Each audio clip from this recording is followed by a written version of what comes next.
कब्र पे रोने वाले, जाग जाए न कहीं चैन से सोने वाले। क्या करोगे तुम कब्र पे मेरी आकर, अरे क्या करोगे तुम अगर कब्र पे मेरी आकर। थोड़ी देर रो लोगे और भूल जाओगे। तुम तो ठहरे परदेसी, साथ क्या निभाओगे। तुम तो ठहरे परदेसी, साथ क्या निभाओगे। तुम तो ठहरे परदेसी, साथ क्या निभाओगे। सुबह पहली गाड़ी से घर को लौट जाओगे।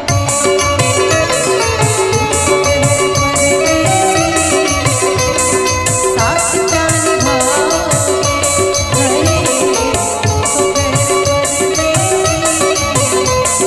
साथ क्या निभाओगे। तुम तो ठहरे परदेसी, साथ क्या निभाओगे। ठहरे हुए पानी में कंकड़ न मार सावरे, मन में हलचल सी मच जाएगी बावरे। हो ठहरे हुए पानी में कंकड़ न मार सावरे, मन में हलचल सी मच जाएगी बावरे। हो ठहरे हुए पानी में।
पानी में कंकड़ न मार,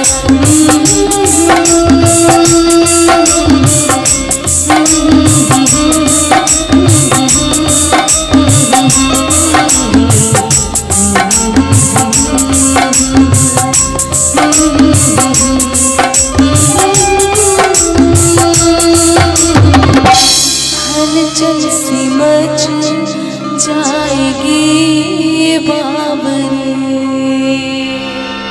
इश्क और प्यार का मजा लीजिए, थोड़ा इंतजार का मजा लीजिए, थोड़ा इंतजार का मजा लीजिए। दिल बेकरार का मजा लीजिए, दिल बेकरार का मजा लीजिए।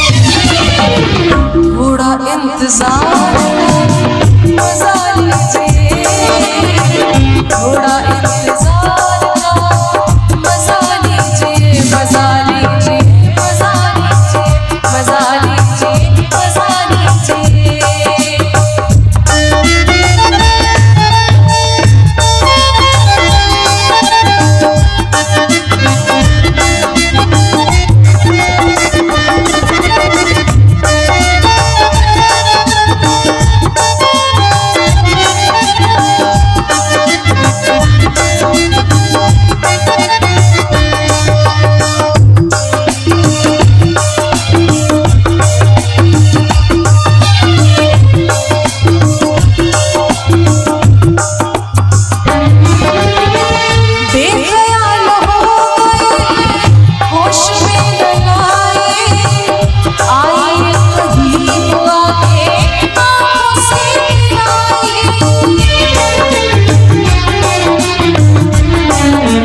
कभी रो के मुस्कुराए, कभी मुस्कुरा के रोए, कभी रो के मुस्कुराए, कभी मुस्कुरा के रोए।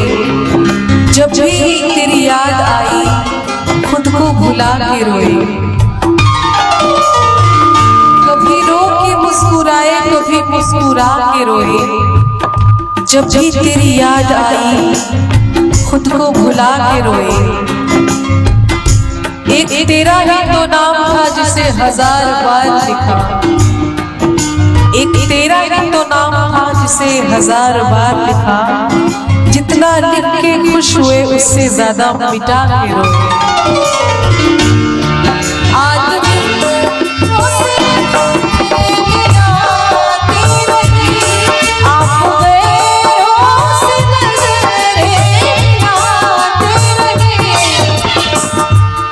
आप गैरों से नजरें मिलाते रहे, एक नजर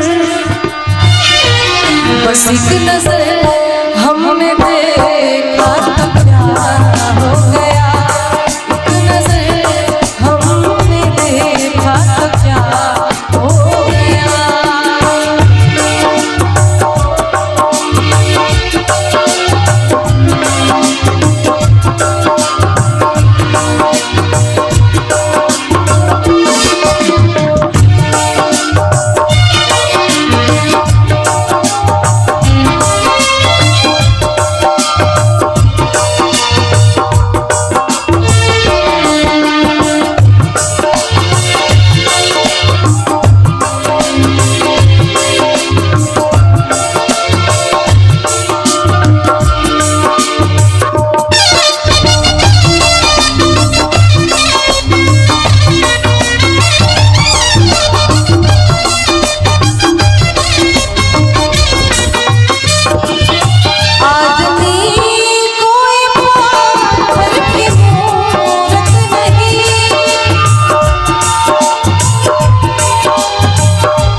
कभी किसी से प्यार मत करना, गर हो जाए तो इनकार मत करना।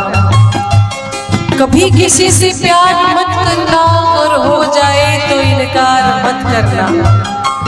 चल सको तो चलना उसकी राहों में, चल सको तो चलना उसकी राहों में, वरना यूं ही किसी की जिंदगी बर्बाद मत करना। आदमी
जैसे मामा के मोजरा से रस चुएला, हो रस चुएला, जैसे मामा के मोजरा से रस चुएला, हो रस चुएला। लागे वाली बतिया ना बोला मोरे राजा, हो रे जा चुएला। लागे वाली बतिया ना बोला मोरे राजा, हो रे जा चुएला। कि तोरे मीठी मीठी बतिया करे जा चुएला, हो करे जा चुएला, जैसे मामा के मोजरा से रस चुएला, हो के रस चुएला।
चली चाहे हवा में, चली चाहे हवा में, बैठे चाहे चाहवा तो काहे मुएला।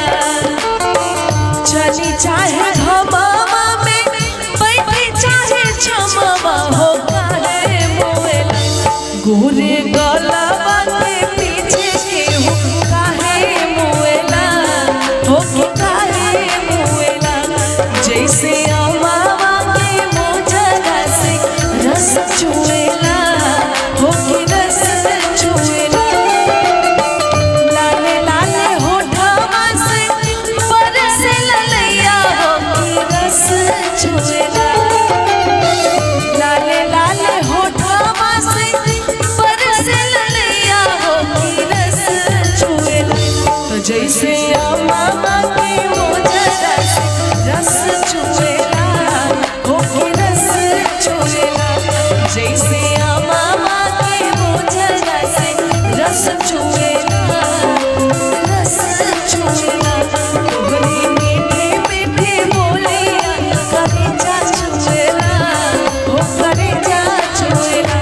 जैसे मामा के मोजरा से रस चुएला, हो रस चुएला। जैसे मामा के मोजरा से रस चुएला, हो हमरी अटरिया आ जाए सावरिया, देखा देखी बलम हुई जाए।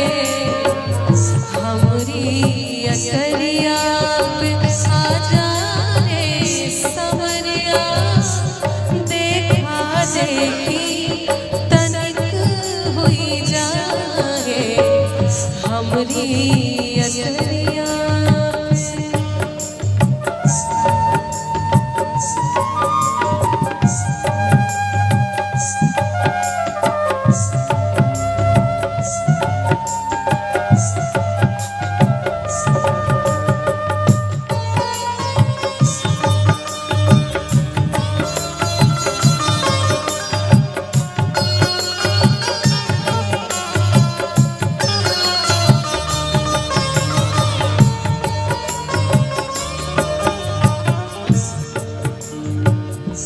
प्रेम की भिक्षा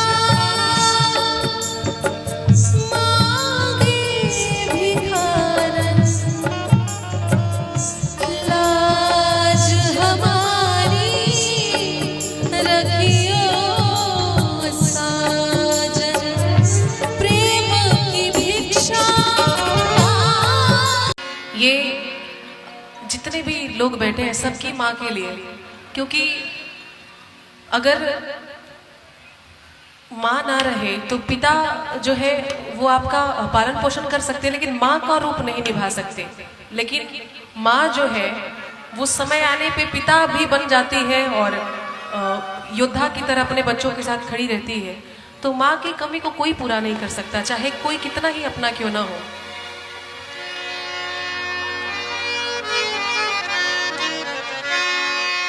अरे जग में माई बिना के हुए,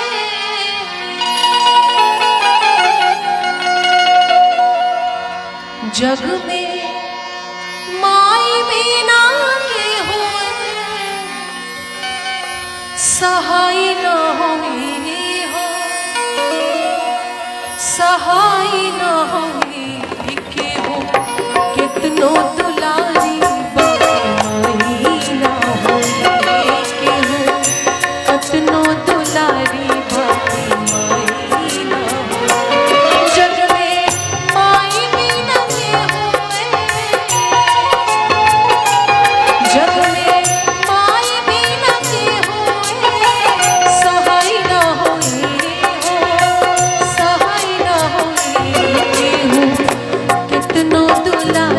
वाह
कितना दुलारी बाकी माई ना।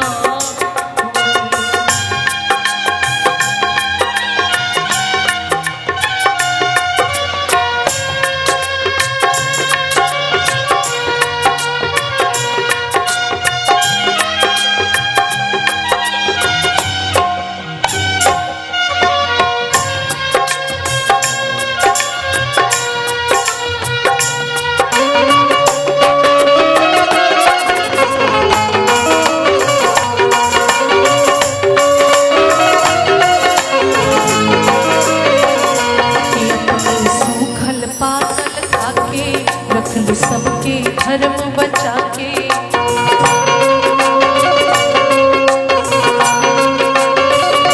वो अपने सूखल पाकल खाके रख ली सबके धर्म बचा के।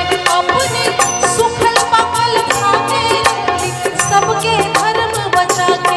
उनकर रोवाज तो खाए ना, उनकर रोवाज तो खाए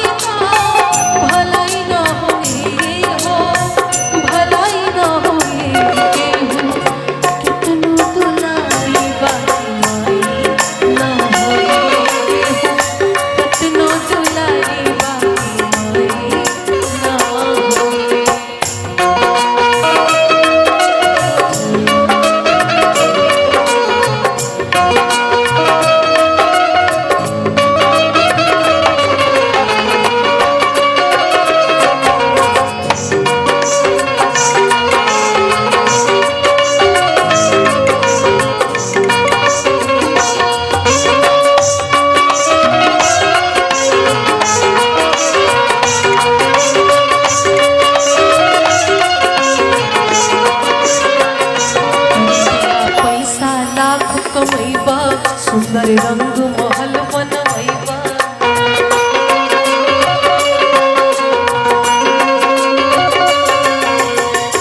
लोग अगर थोड़ा सा ज्यादा कमा लें, पैसा अगर ठीक ठाक आ जाए तो सबसे पहले घर बनवाते हैं एकदम शीश महल की तरह एकदम सुंदर, और माँ को कहाँ भेज देते हैं? वृद्धाश्रम में। फिर इतना बड़ा घर बना के क्या करोगे भाई? इतना बड़ा घर किस काम का, जब माँ बाप को घर में नहीं रख सकते, वृद्धाश्रम भेज दे रहे हो। अभी हाल ही में मैंने एक न्यूज़ देखा था कि एक लेडीज़ थी जो उन बहुत बड़े फैमिली से आती थी। उनके फादर गवर्नमेंट में बहुत बड़े स्थान पे थे, उनके नाना जी शायद साइंटिस्ट थे, लेकिन जब उनका समय आया तो सबने उनको कोरोना टाइम में सबने वृद्धाश्रम में भेज दिया। कोई पूछने वाला नहीं कि कैसे जी रहे हो, मर रहे हो। तो आजकल के बच्चों का कोई गारंटी नहीं कि कब क्या करेंगे। खूब पैसा कमा लिया, रंग महल बनवा लिया, लेकिन माँ बाप को रखो, झोपड़ी में ही रखो, वो सबसे बड़ा सुकून है। कि रुपया पैसा लाख कमैबा सुंदर रंग महल बनवैबा।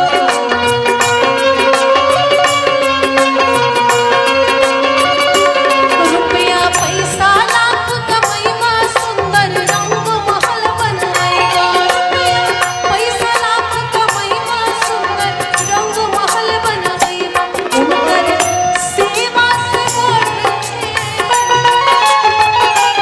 उनकर सेवा से बढ़ के कमाई ना होई, कमाई ना होई। केहू कितना दुलारी बाकी ना होई, केहू कितना दुलारी बाकी माई ना होई। जग में